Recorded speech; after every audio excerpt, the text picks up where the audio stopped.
Hello, everyone. Hi, welcome to our Monday session of Legacy Life Among the Ruins, a powered by the Apocalypse game. I am Simon at Wandering DM. Welcome, everyone. Before we begin, before we introduce our cast for this game, I just want to say a few words about what we're going to do here on Wandering DM all week this week.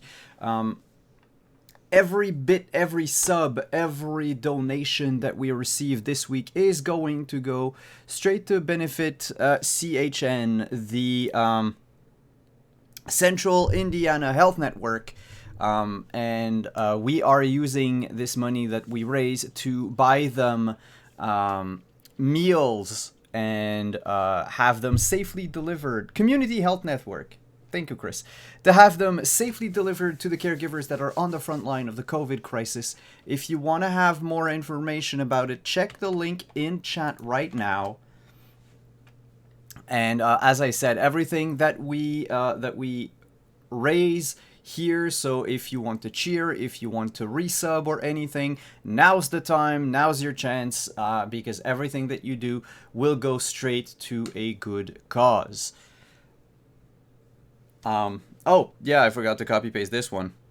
Every $6.50 that we raise is basically one on-site meal for caregivers. For $28, it's a one take-home meal kit, because God knows that the caregivers thank you very much, that our caregivers have so very little time outside of their work to do anything, to prep for anything. So it's always good to have meal kits that they can prepare at home without having to go out anywhere. And if we raise, for every $37 that we raise, is a snack hub for up to 25 caregivers. So again, safely delivered, to ensure that nothing has been touched by the virus or anything of the sort. And of course, caregivers are working, almost 24/7 at the moment with this crisis, and many of them, as with as is the usual in my line of work anyway, in pharmacies. I know that it's probably the same in hospitals, but health caregivers are often not the type of people that will take the time to eat. They often put work first and the patients first, and so to raise that money so that they can actually take a breather and eat during this crisis is a very, very good cause. Thank you so much for your donations and your bits so far. That said, let's introduce the cast. Who are you? Who are you playing? Which faction do you belong to? Why hasn't Simon started the music? All of these answers in a few seconds. Let's start with Kelly.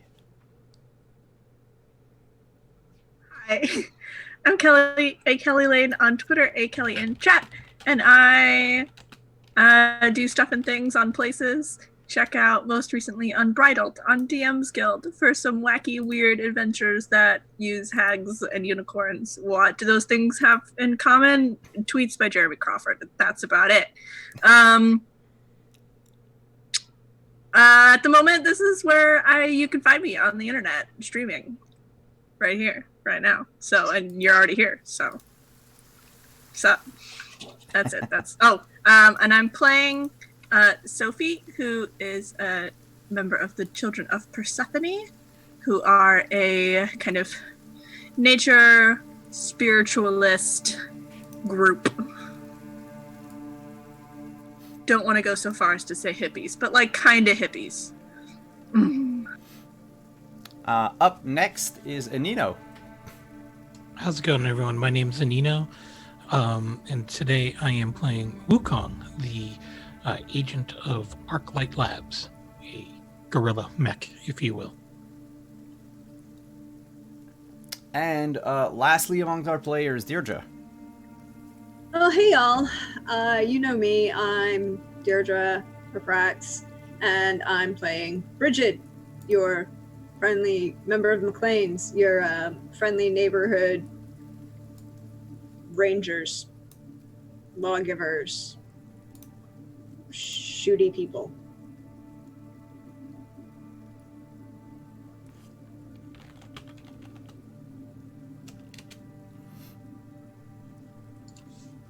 And before we delve back into our adventures, what happened last week?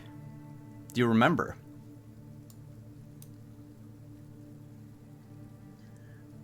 Yes. We got a notification about, over the radio, about a map to find some stuff. Don't know what the stuff is. Went to the trading post, ran into some weird bald dudes who also wanted the map. We bartered for the map. We won the map with some really not great bartering, by the way, squad.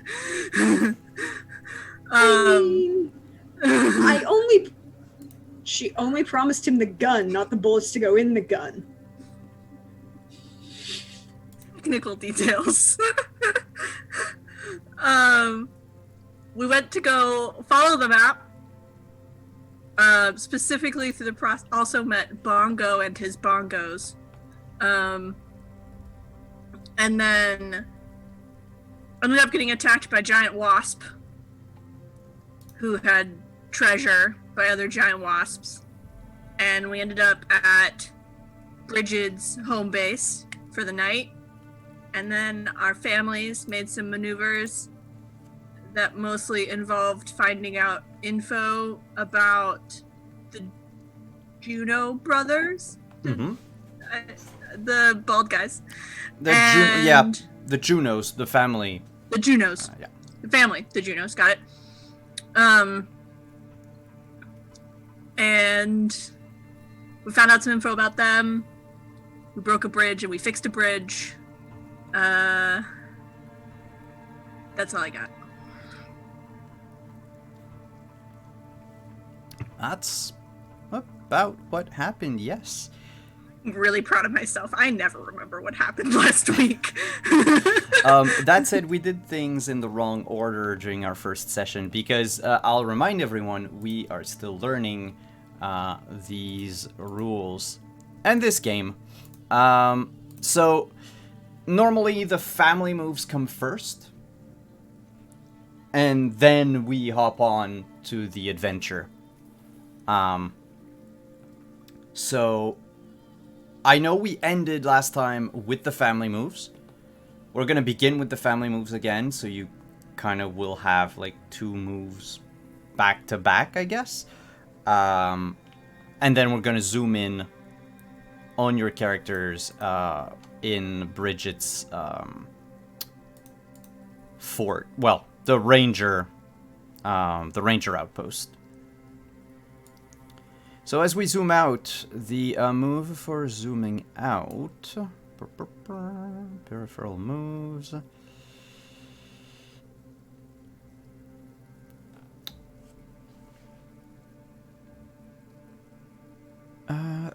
Action covering weeks and months. Oh, we don't need to zoom out. We don't even need to do family moves for now. Good. So I made a mistake. Let's begin with already Bridget, Wukong, and... Uh-oh. I forgot your name, Kelly. I forgot to rename myself on Zoom chat. I'll do it right now. Sophie. Sophie. Sophia. Sophia, Wukong, and Bridget, you are at the ranger station. I remember that by the end of last week, the Kaiju alert system from Arclight Lab went off. The wasps are moving towards the Junos. You also learned that the Junos, a small family of 8 people, are actually using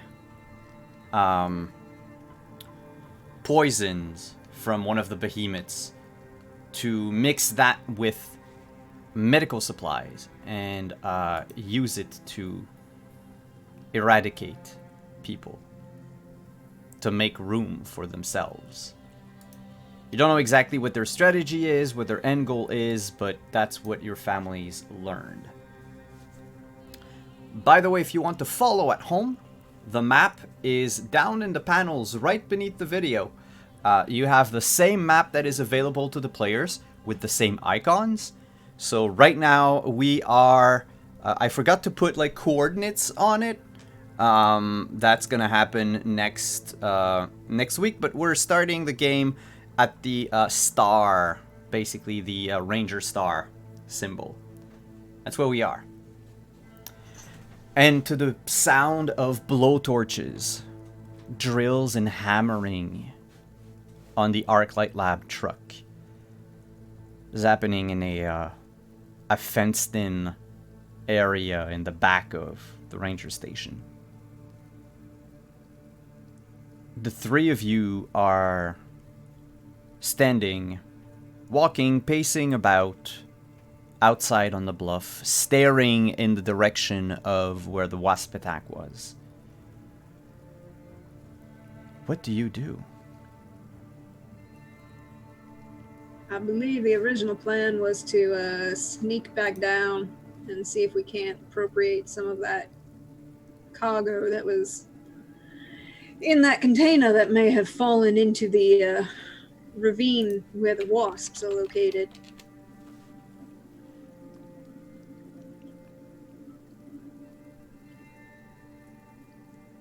Yeah. We were going to try and sneak in there and see what's in the crate and try and sneak back out. But it's like a shipping container, so I don't know if we're going to really be able to be sneaky getting whatever that thing is out of there. Well, I mean, we can at least see if it's worth the risk. Exactly. We might be able to determine if it is useful, if therefore come back with we have better individuals available.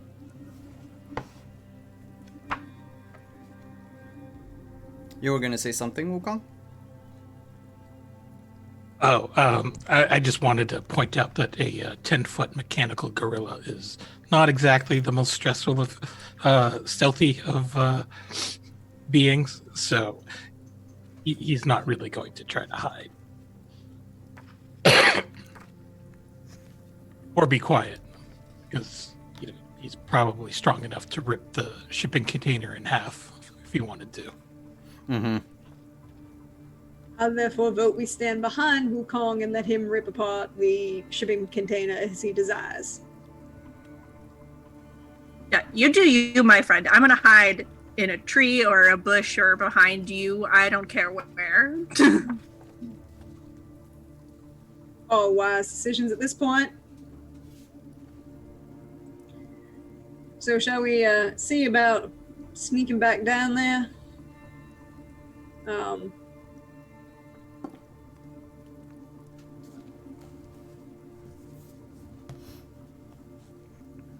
I think we should leave Tiernan here. Well, no, we should bring Tiernan with us. We might need his assistance.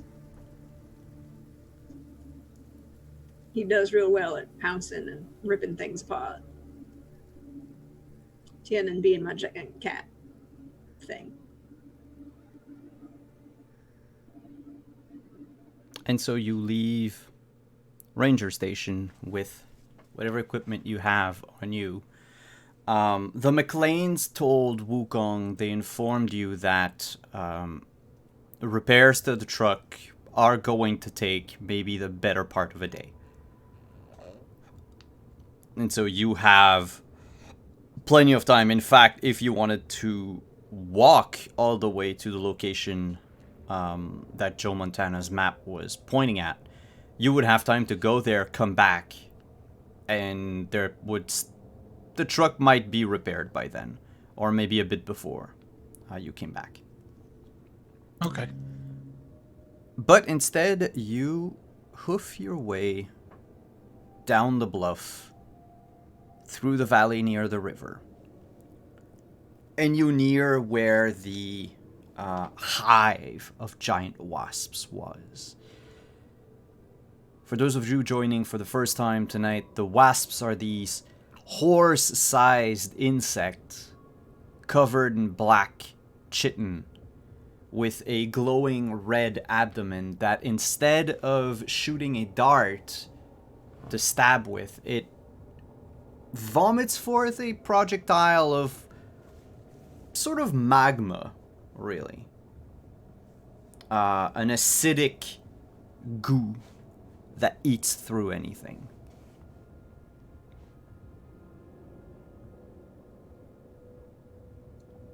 As you make your way to the hive of these wasps, you notice on the other side of the river, protruding from the bank, the giant rib cage of a long deceased behemoth. In the light of the afternoon, you can barely make out the shape of vertebrae coiling like it had a tail that fell into the river, either upon its death or afterwards in the intervening centuries. Do you approach the hive by the road that you were on, or do you go through the thick of the woods, walk down near the bank of the river instead? I mean, I would prefer not to walk right into a hive, so going around the side might be more advantageous at the moment, but I know I can be sneaky. I don't know if anybody else can. I would probably go through the woods as well. Here's what I propose. Okay, I think me and Bridget hide in the bushes, and maybe our giant metal gorilla friend can take the road, since he's not gonna be trying to hide anyway. And we take a two-prong approach.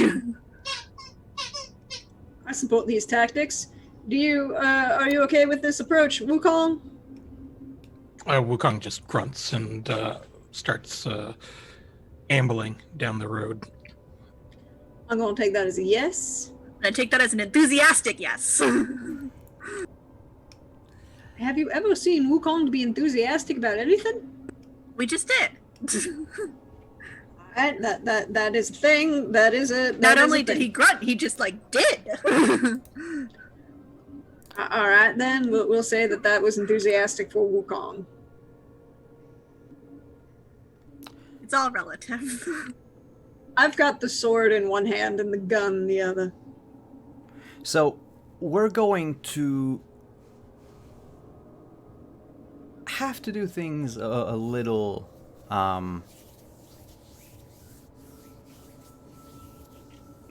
more or less differently. One of your team is going to sneak in, while Wukong is completely in the open.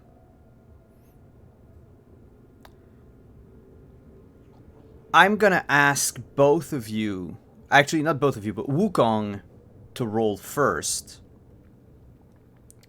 a plus force, and then I'm gonna ask either Bridget or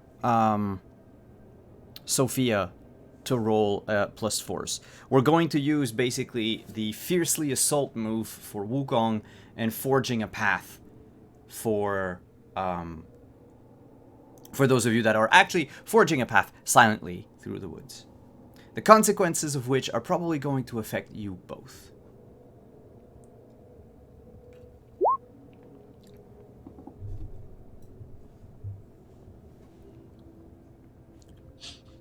Wukong rolls it. I don't recommend that I make this roll. Also, I'm holding this bottle of soy sauce like it's booze. But this is where my life is now. There is no judgment in this. I do understand. I'll try rolling. I was just seeing if there was any way.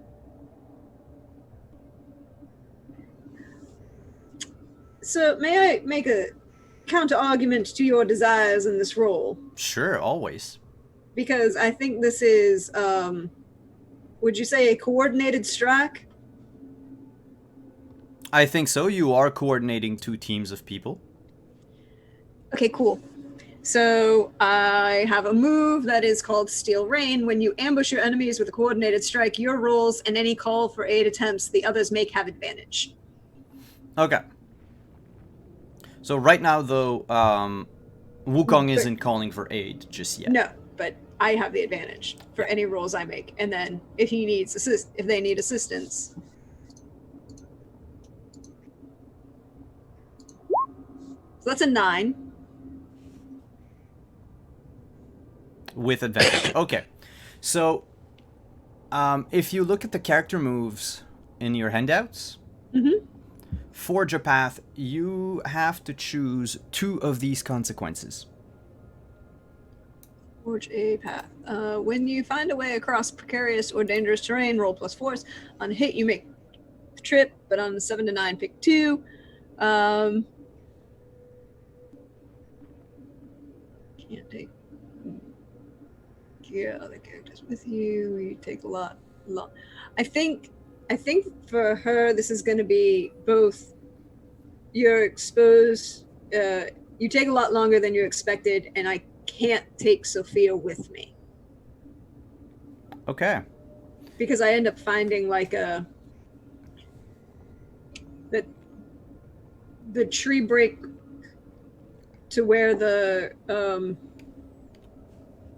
container is so far that I'm going to leave Sophia at the trees hiding because I don't think she can be by her.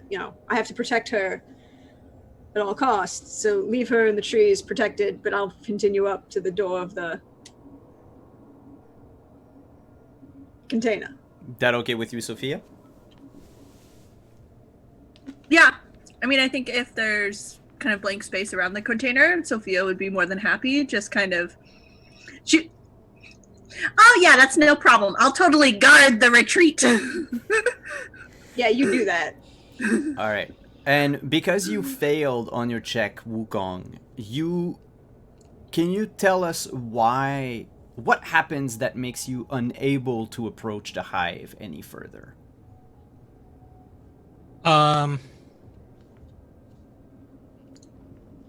want to say that the ground is too unstable. Maybe it's a little too muddy from recent flooding of the river. So, given Wukong's weight,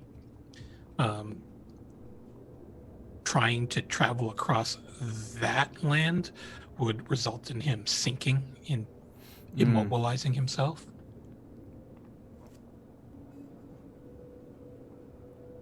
And I suppose if he could...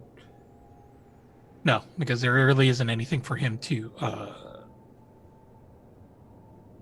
use to either swing across that land. So he might actually just end up doubling back to take a path. Or if he could see the wasp nest, he could try to ascertain their numbers. You can see the wasp nest from where you are. We'll say that, yeah. Okay. Is there a lot of activity around it? You notice that there isn't any sound of buzzing, but you see these like dog-sized like ants, sort of like wingless wasps. They're black, just like the wasp. They have red and orange stripes on their abdomen. They look like probably a younger version of the wasps, or maybe like the workers can't fly and like the soldiers can. It's hard to ascertain properly what they are, if only because you've encountered them for the first time today. But it definitely doesn't look like the same creatures that you saw flying towards you a couple hours ago. Okay. Sorry. Do I just want to open fire on it? You can. I do have long range with my weapon, so yeah, Wukong is just going to lift his arm cannon up and fire upon the nest. All right. That creates a diversion. So what we'll do is, because this is what you're doing, I'll give advantage to whatever Bridget is trying to do inside. As the attention of all these like ant creatures is diverted to you, they start coming up, swarming. There's about 30 of them. And you just pick them out one by one with your long range. Can you describe what what the weapon looks like? So the weapon is just a single barrel, but it's a pretty large barrel. And it happens to fire at a very, very rapid pace. As I mentioned, it's a mass driver, so it's using high-powered electric magnets to accelerate the rounds to nigh subsonic speeds, which would likely, unless something is incredibly dense and armored, it would likely rip through whatever it is it's striking. Does it by any chance have the brutal tag? It does. Okay, so it not only pierces through them easily, but it pierces through them, and often takes out like 2 at a time, if you're like lined up properly. That's also not very quiet either. I don't think so. The sound. Here's what we'll do. I think that would be a good consequence, so I'll keep that in mind. What could happen. Depending on what happens inside, perhaps that you shooting constantly outside will alert something else. So let's move on to inside the hive. Bridget, you notice these like black ant things run up outside the hive, leaving the interior almost empty. The way it looks, it's like a giant yurt with a few ramps and tunnels that go deeper under the earth. But the container is like slanted up against the wall as you enter, that roughly maybe like 30 feet from you. You notice it's all rusted. Used to probably be red before, but most of the paint is gone. Either because of like the acid of these creatures or just time in general. You notice that there is a locking mechanism on it, a big data pad, a big numpad, sorry, that you have to like punch numbers. They're all faded, and the screen is dented and broken. Yeah, I don't do pick and locks. That might have been other folk around, but I have this very nice handy tool that Clanes have appropriated as a standard weapon, as a short sword that's also an electrified short sword that is an elegant melee, and I can just, punch it into the lock and electrify the friggin' lock. So you're gonna want to try to like short it out. Yeah. Yeah. And the nice thing about the elegant tag is it's flashy in use and can bypass simple defenses. Yeah, we'll say that it's. We don't need to roll for this or anything. You take your short sword, you jam it inside the pad, and you just push on it, and then press the button, like the switch on the handle that activates the electrified blade, and you short out the mechanism, and like by magic, you hear it cluck. And then one door of the container swings open. Well then, I do believe this is my cue to peer in very carefully with the sword still drawn and keeping my most of my body behind the other door, just in case something goes boom. It's not the first time I've been shot at, blown up, stabbed. The interior of the container is filled with rusty, sharpened metal poles and other debris. Whatever it was before has long been destroyed. However, there's one piece that rolled to the... because, again, slanted. So it rolled to the far end of the container. It's a... like, watermelon-sized sphere of silver, almost like silver platinum in color, and it's got this faint blue light that spins around it in the middle.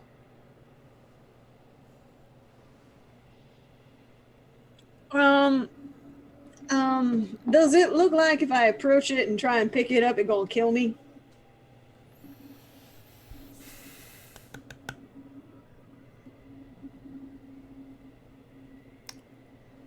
Do you have any data? Or actually, no, you know what? Roll plus lore. That would be unearthing forgotten lore. Let's see if this works, y'all. Ooh, a 10! 10. Even with my -1. You can ask me 3 questions from the list that is there. What are my questions? Unearthing forgotten lore.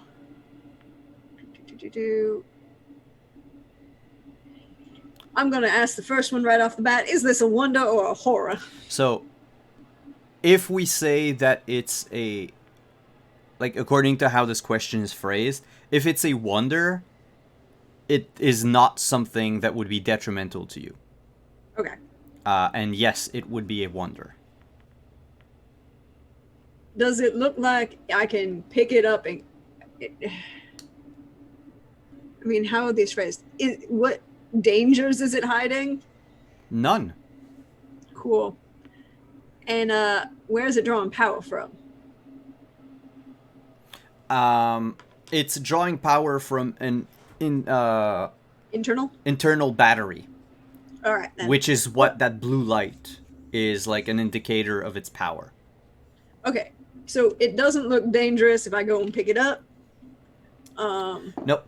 The challenge in picking it up, and by the way, you also gain 1 data. The challenge in picking it up is trying not to cut yourself on all the shrapnel in the container. The sphere itself is safe. It's the shrapnel that's going to be a problem. Cool. And as you see this, you hear outside the of Wukong's cannon firing. Well, that sounds like Wukong is going to bring a party. I should, make sure I'm not late and vacate the premises on a timely fashion.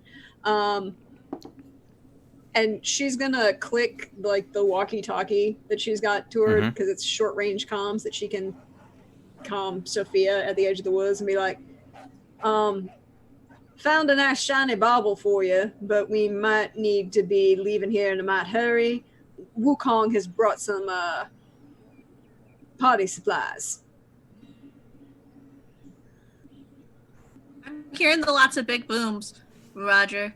I've never used one of these before. This is strange. Cool. I'll see you here. 10-4, over out. Okay, you need to let go of the button when you're done. Otherwise, you just keep talking. Oh shit. It's what everyone did at least once with a walkie-talkie. Yep. I'm gonna try and grab the big old sphere thing while Wukong's shooting up a whole bunch of wasps and making a mighty old mess. All right.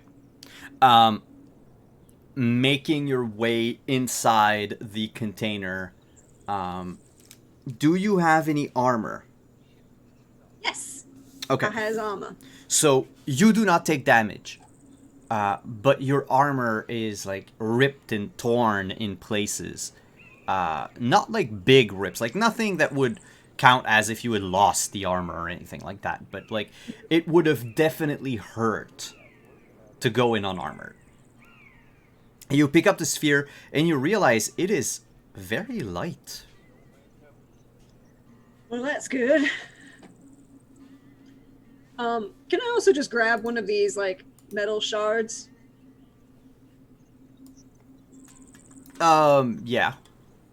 Yeah, just like a couple metal shards in the sphere and out the door. Back towards Sophia.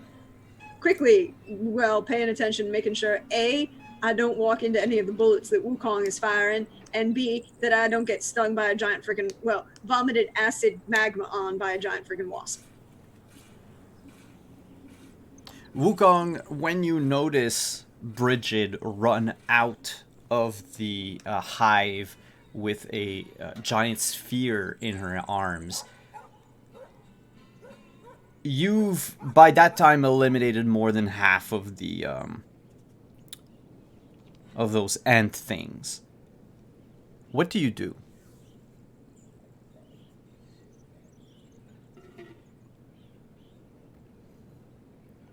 You see her escape.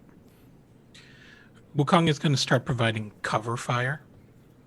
Okay. So, basically trying to discourage anything from following Brigid.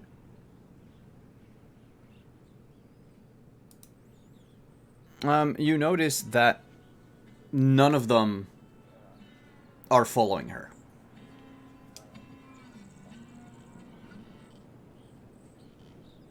So you just fire like in back of her to make sure that if any of them were to change their course, and they do. Once you stop firing at them and they notice that someone was in the hive, they begin to turn around and head back to the hive. However, a few of them walk in your line of fire and are shot. By the time this is over, there's roughly 5 or 6 of these ants left. Well, we might as well just finish them all off. So he's... I mean, he's not exactly the most merciful of creatures. Things. Sure. So, Could you... That's... You're gonna fiercely assault the hive. that's right. So roll again with plus force. This is why you're on the naughty list.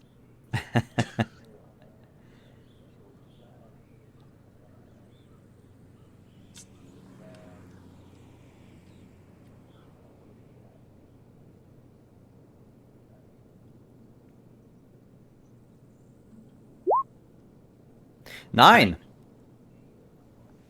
Choose one from the list. I don't know if you have the moves open. I will pull them up.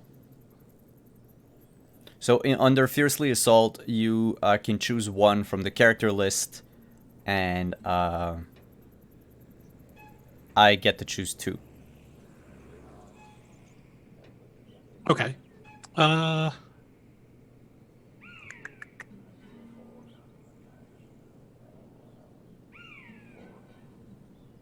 do I want?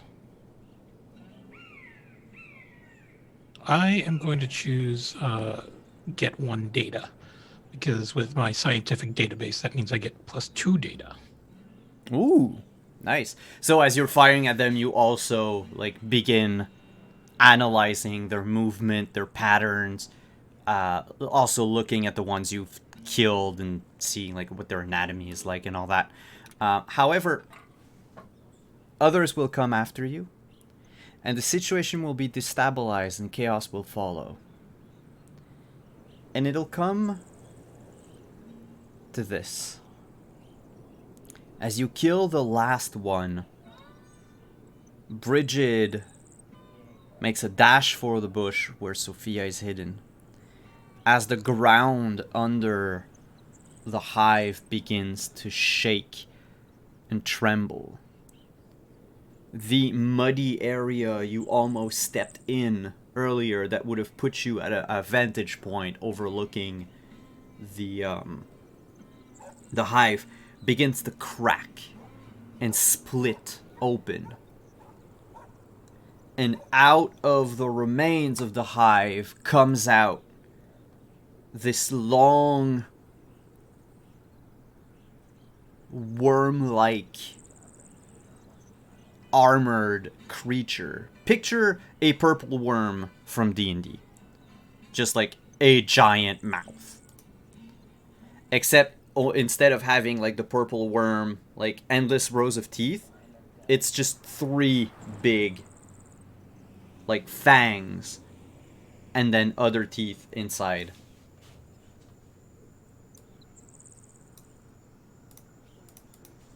I just googled it, so Oh, you had never seen a purple worm I in have not. D&D? Oh, okay.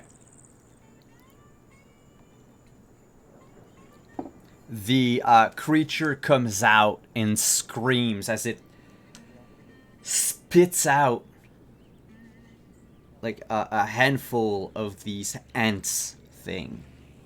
The worm itself, by the way, the size of it could easily swallow your car. It stands about 8 stories tall. And in a fit of rage, begins to pound on the area, destroying trees, rocks, remains of like what the road was before the vegetation covered it. It doesn't seem like it can move. Its body is probably so long and stuck underground that only this part of it is able to move. What do you all do when this happens?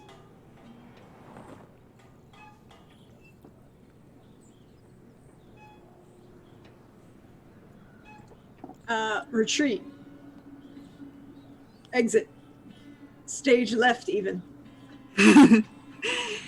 Seeing as Sophia is already hiding in a bush, she would probably get distracted by it and be like, "Oh," and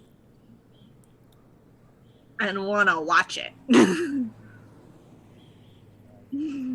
All right, so you stay there to watch. Brigid escapes stage, leaves stage left, and Wukong. Wait. Is she staying and I'm not there? Yep. Oh, and No. That doesn't. I can't do. I literally can't do that. I have to stop, turn around, and go back and get her. I mean, you could probably very easily like pull her away and just be like, I "No." would be like, it would be that scene of like the guy watching everything go to boom and the other fighter coming back saying, "Nope, time to run." You're going to grab it. She's like, "But did you see that?" I saw the teeth. I don't need to see them much closer. Thank you very much. The all around you, as it like rears its head up, and I'll get to Wukong in a moment, but like it keeps spitting out these ants, and even spits out a few wasps at the same time. But most of them, like, they're not cats. They don't fall gracefully on their legs and begin moving. Most of them just hit the ground and break into pieces because of the impact. but under this shower of giant insects, the two of you are going to take one arm, despite your armor, just from the exhaustion and having to like dodge out of the way at the very last second from whatever's happening, or perhaps also having an insect fall upon you. So we'll narratively, this harm is more like exhaustion and maybe bruises and fear than actual blood loss. Okay. But Wukong. So I have a question. Mhm. How does doctrine work in this? Because Arclight Labs has the Hell Crusaders doctrine.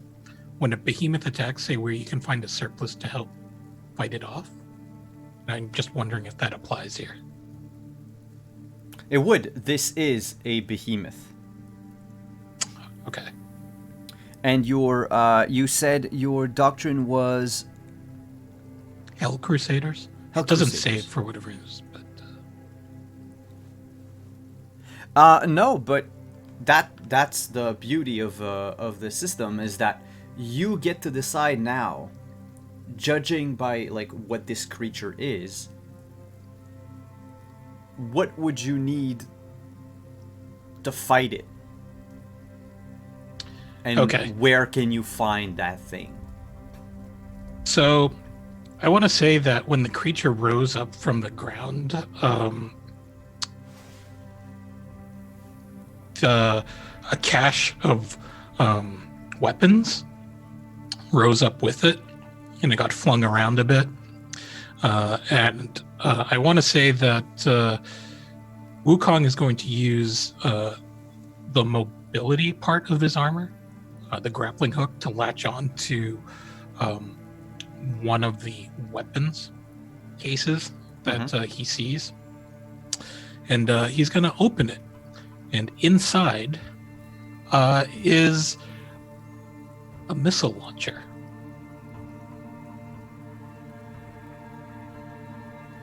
I see where this is going. Okay, keep going. So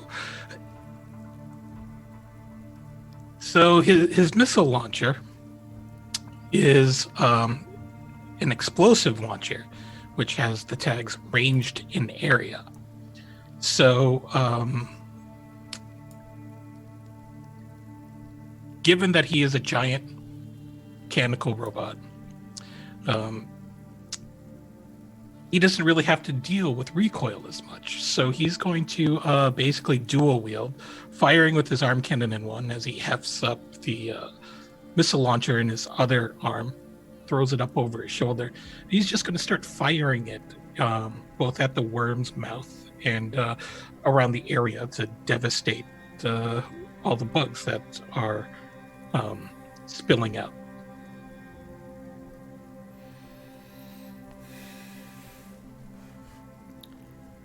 I'm gonna say we'll roll plus force again.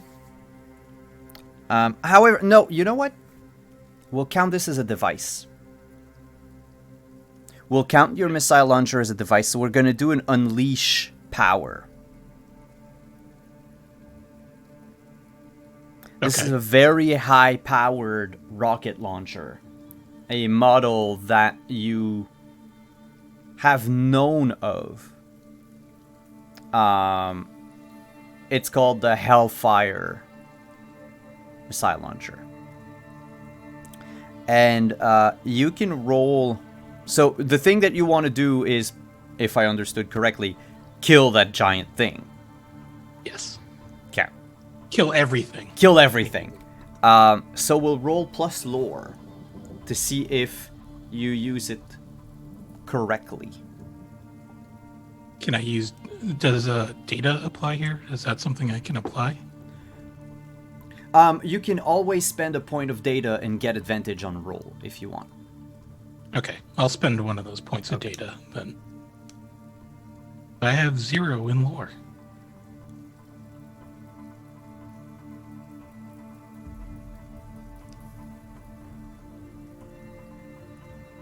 So that's going to be straight 3. Ooh, 11. All right, under the moves, unleash power. Choose 3 from that list. So, I'm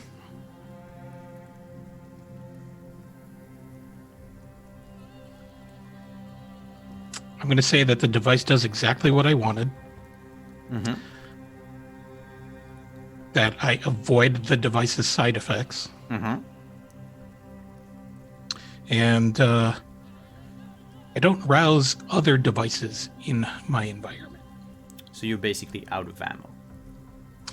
Yeah, the device is now slag because it wasn't meant to. It's was a a one and one-time done. use. Yeah. I getcha. So under a rain of fire and molten steel, the worm screams and belches its last as it jerks under the massive explosions.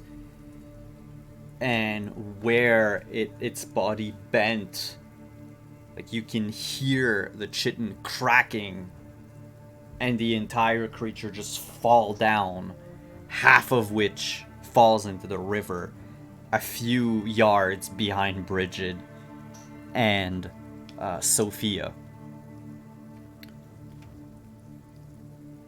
Everything in a 30-yard radius is dead. The trees are burnt. It's raining ashes. Covered in soot and ash is Sophia and Bridget, standing in what used to be undergrowth. Not anymore.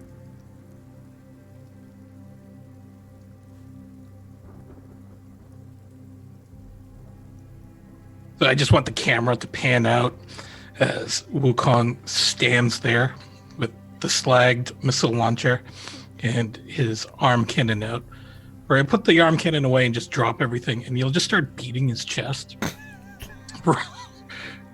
roaring his victory, as well as a challenge for others. A war cry, I guess, in order to intimidate anything else that might stumble across the scene as plumes of soot and ashes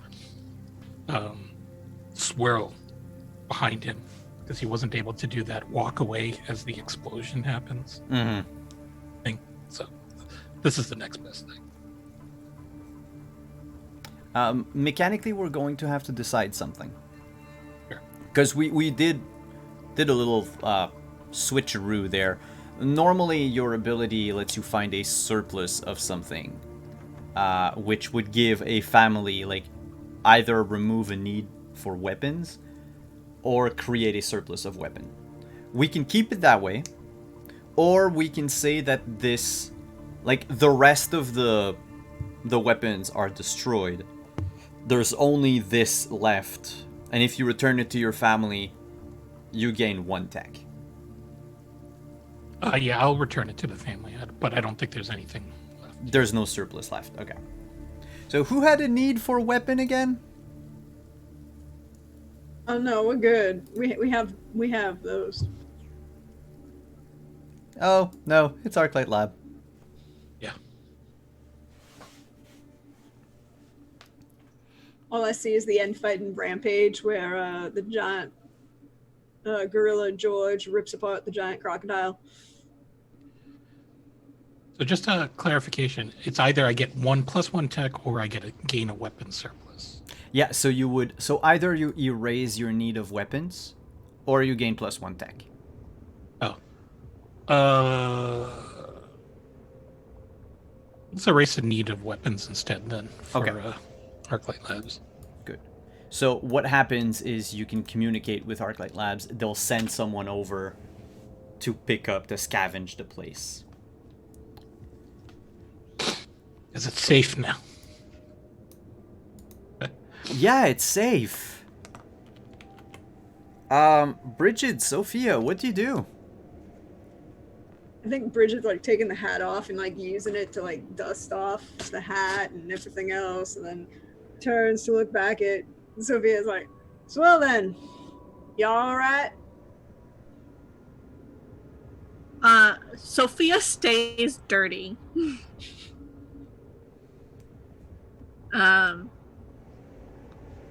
And it's just like, oh, I am not talking to it no more. What? Why are you mad at Wukong?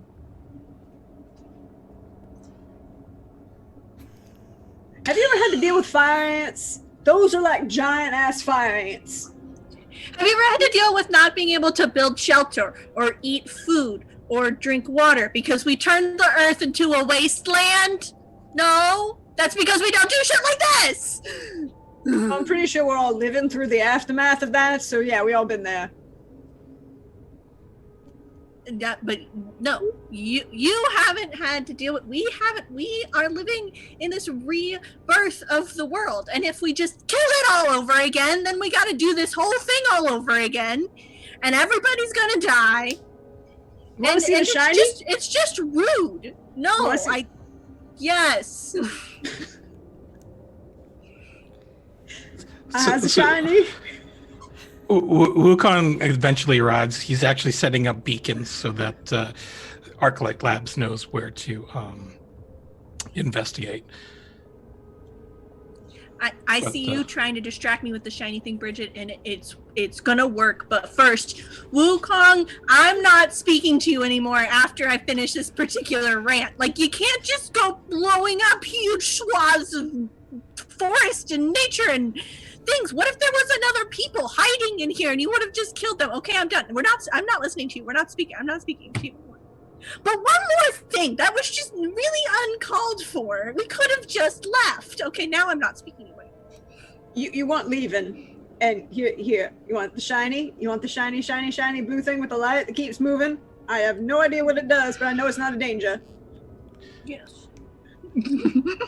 I'm not sure I quite understand why you're in such distress. That was a class 4 behemoth. She was mildly concerned that you were going to blow us up as well.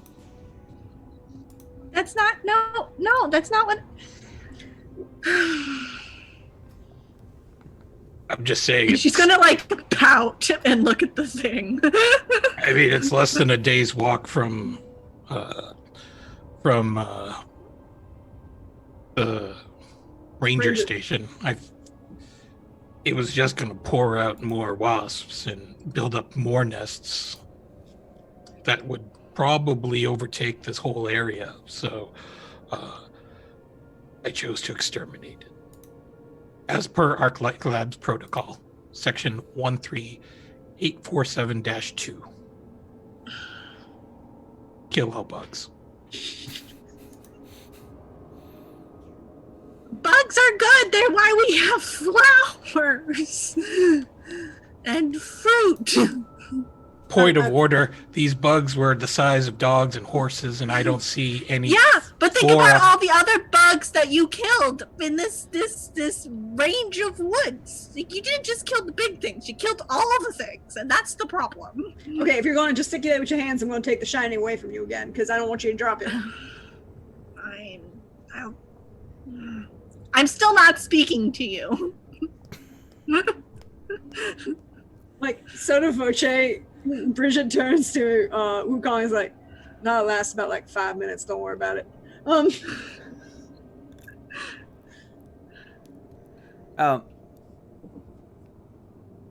Sophia, you check the sphere, inspect it now that you have the time. I assume that you're going to do that, like, not standing on the spot, but like walking back to the ranger station. Mm-hmm. So you discover a few things. It's old. It predates the end of the world. Actually, The clear silver-like casing is just that, a casing, to protect whatever's inside. Inside that sphere is a grooved metal sphere studded with blue lights that seems unnaturally buoyant in air. When twisted, by the way, the interior is like the size of that other grooved sphere is the size of a melon. When twisted, it attracts all nearby metal and fuses it into a humanoid form that follows the owner's command.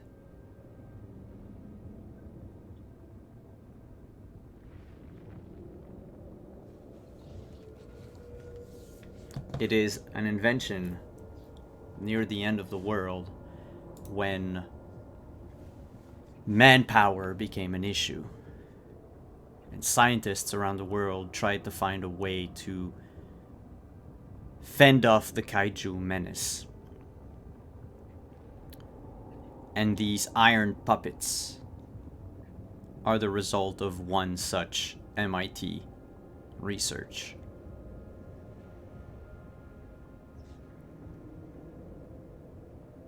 Provided there's enough metal around.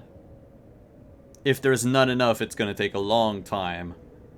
But provided there's enough metal around, it takes about like 2 seconds to have a functioning humanoid. See, if you had just given it a minute before blowing up the forest, we could have used this to fight the giant bug thing. You're muted. That thing is tiny. But it makes it makes a golem. Sure, that the worm would have probably eaten. Or the wasp would have just sprayed corrosive over. It was made of all the metal that was in the container. No, I guess we're just going to have to agree to disagree. Fine. I'm pretty sure the McLeans would be happy that this menace is I mean, eliminated. I fully support burning bugs if they're going to come and try and eat you.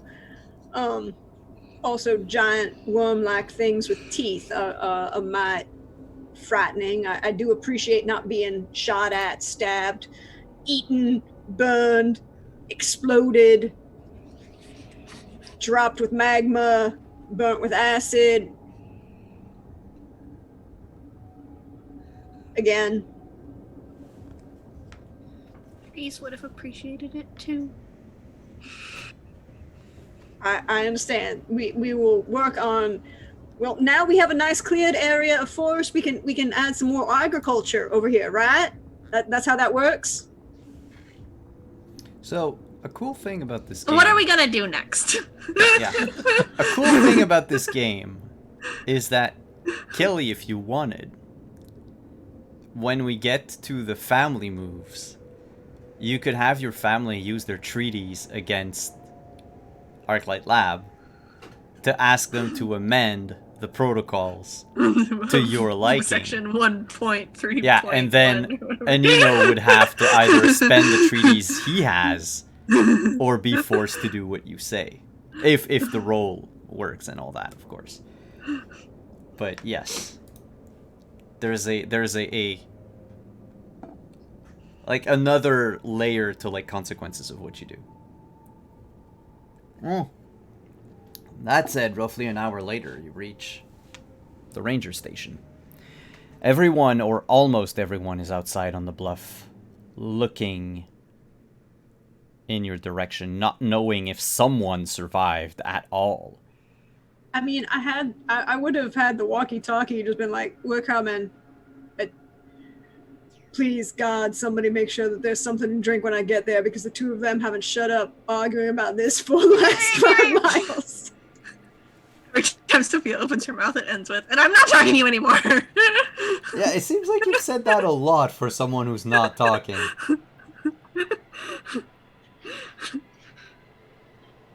She doesn't interact with a lot of humans. Or robots, for that matter. But yes, there's. I can't say there's plenty of drink. There's stuff to drink, but not a whole lot. Most of which is,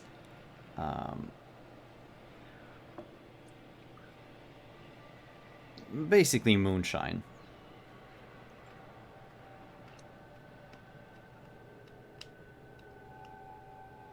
I accept moonshine. I accept moonshine. It does the job. It does the job. Since you are taking a little bit of time, and you had only taken one harm, unless anyone was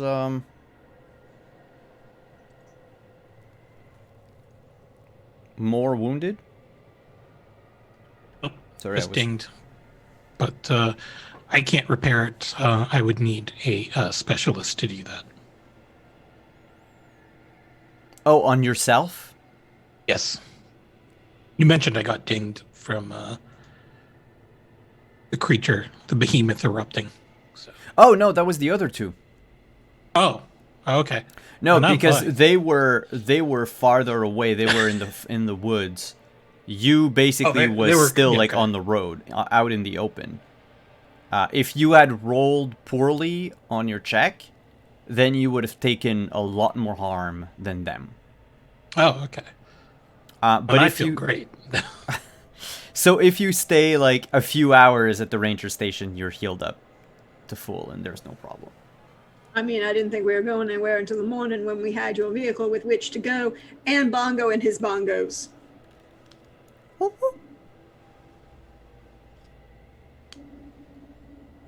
So you spend the night there. Do you do anything specific during that night?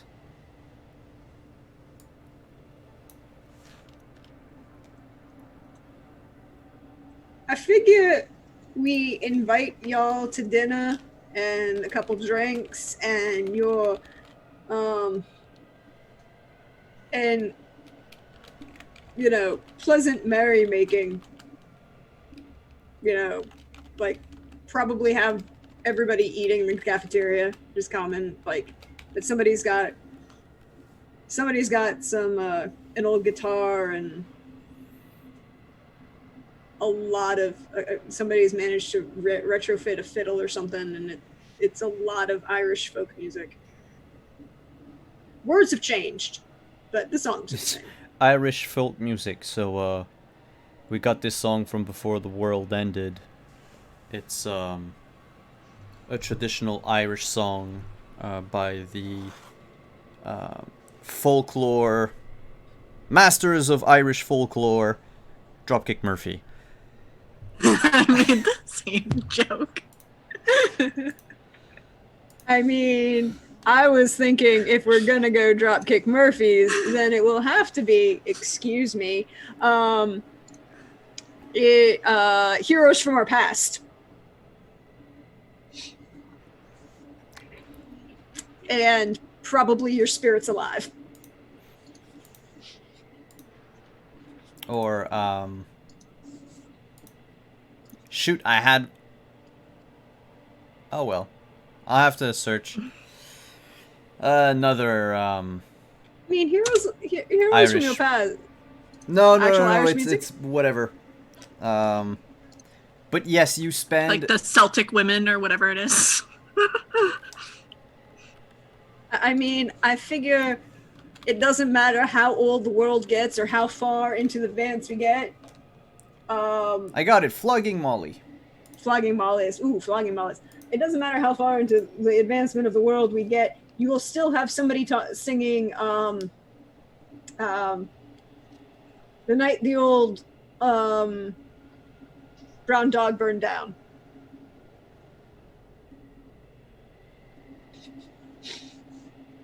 For those of you who don't know, Including the GM. old But that said, you make merry, nurse your wounds, and spend the night resting at the ranger station. That's where we're going to take our break. We're going to be back in a couple of minutes. as the group Good sets cow. out once more into the wasteland. Stick around, everyone. We'll be right back.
Hey everyone, we're back. Sorry it took a little longer,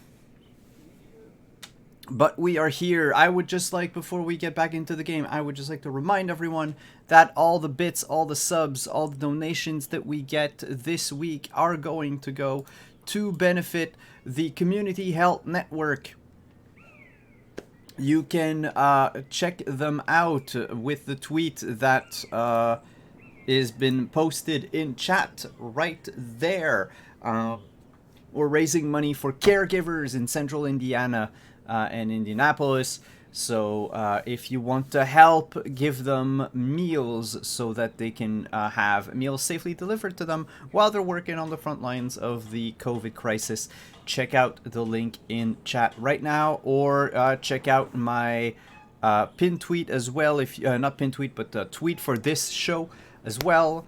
Now I'm going to retweet it all week if you want more information about it. Otherwise, everything that we get, be it from resubs, from donations, from bits, is going straight to CHN for this week. That said, sun rises on another morning. I would like to add something that Sophia did the night before, if possible. Absolutely. She would like to hop on the McLean's radio and let her family know about everything that happened that day. Mm. And I think it's like an excessively detailed report about like exactly where they went and what they talked about. Like it's kind of rambling, and like most people wouldn't know that there was like a point to her telling them anything at all. Is this something that Sophia does on the regular? I think she checks in whenever she can. I imagine that she's probably actually used the McLean's radio before, since they're friendly, to do that. Because her family doesn't have regular communication with the people like Sophia who wanders around. Whenever she has the opportunity to report back, she does. And Sophia's exceedingly honest and just tells them like dumps everything on them and lets them figure out what to do with it. But she'll tell them about the device. She'll tell them everything. Okay. Noted. Actually, in the process of being noted.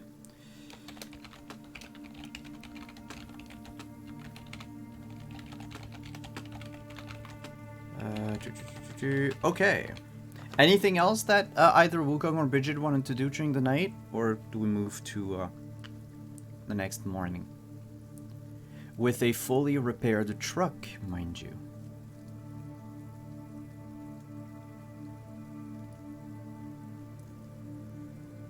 What do you do this morning?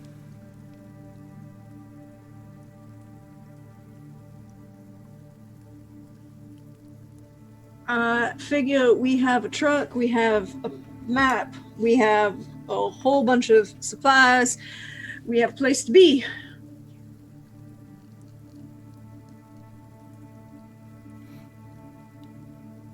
So, Wukong is going to be investigating his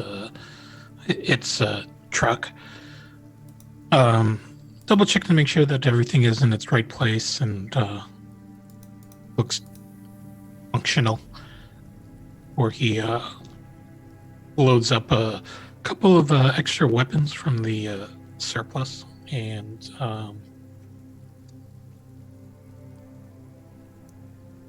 readies the truck for his passenger, his ungrateful passenger.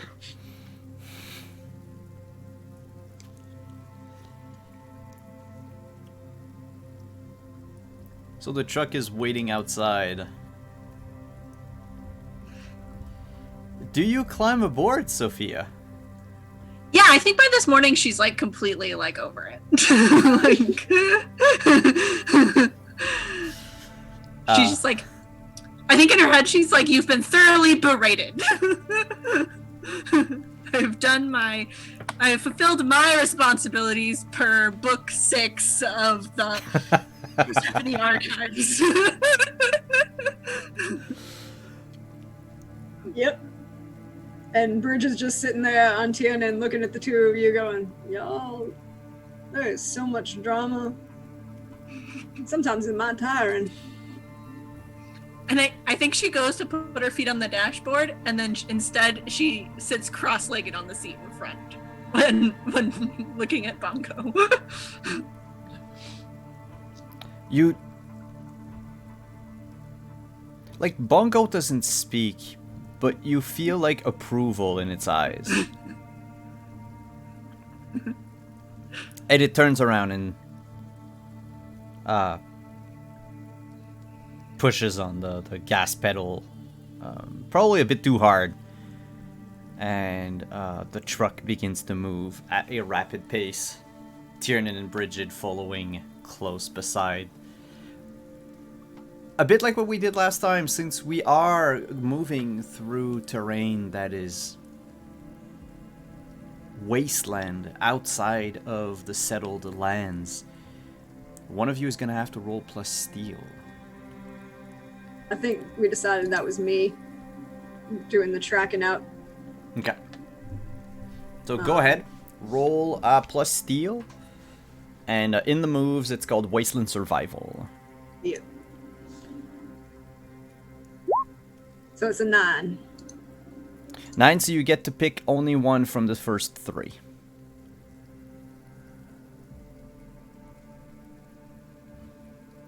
An obstacle or threat is blocking your way back.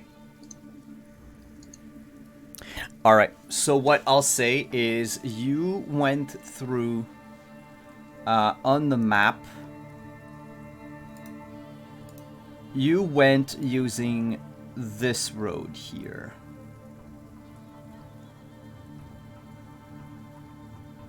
Like this. And somewhere along the road, a landslide occurred right after you passed. Like the vibration and the weight of the truck was probably enough to dislodge something that was keeping the whole terrain together, like part of the road where it was. And it just slid into the river. Basically creating like almost like a sinkhole in the middle of the road. You will have to go through another way, but that's a question for future you.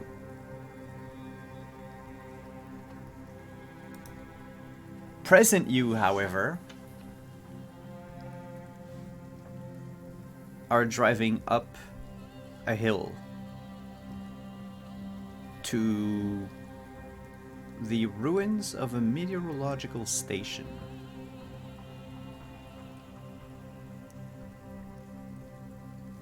Its antennas and probing equipment are destroyed, lying on its side in the yard.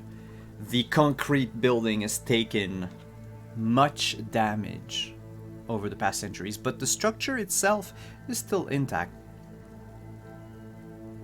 A 4-story building shaped like an L shape welcomes you. Its windows broken. In some places, trees have grown out of the holes in the walls. Vines creep up almost everywhere. There is not a sound to be heard around. What do you do?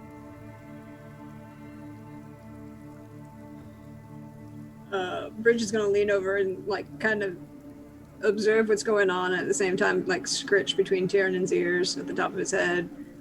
Be like, I don't like this. It's too quiet.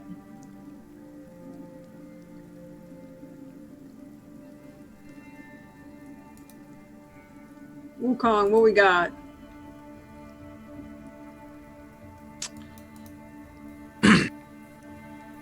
Wukong is going to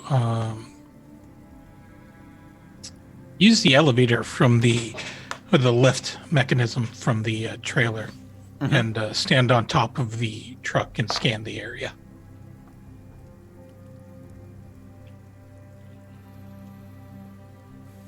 You scan around, and to your surprise,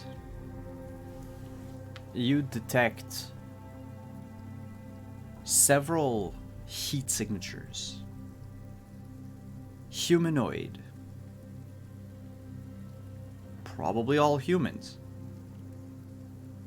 They live in the like the corner, the outside corner of the L, in a wide room, which was probably like the cafeteria or something like that of that place. There are several tents, and you pick up on heat signatures from lanterns as well.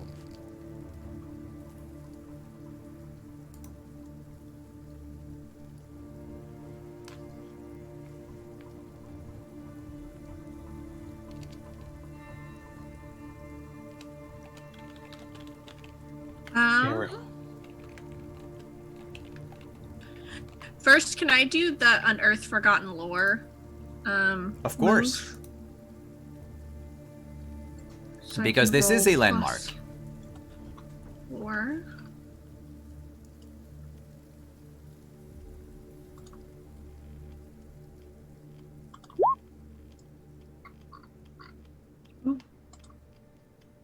Nope.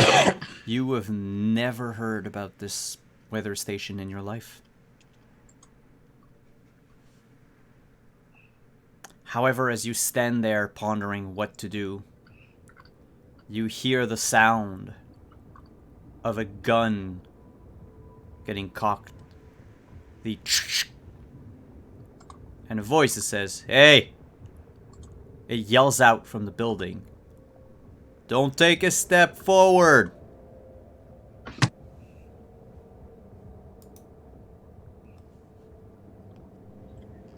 Morning!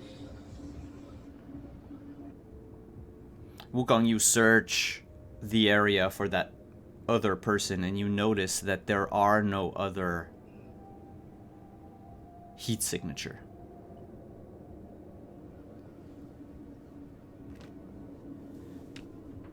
This here's is ours. You go back, and you pretend like you've never discovered this place. And, before you leave, why don't you leave us with a little offering? Not usually the way I do business. These are unusual times.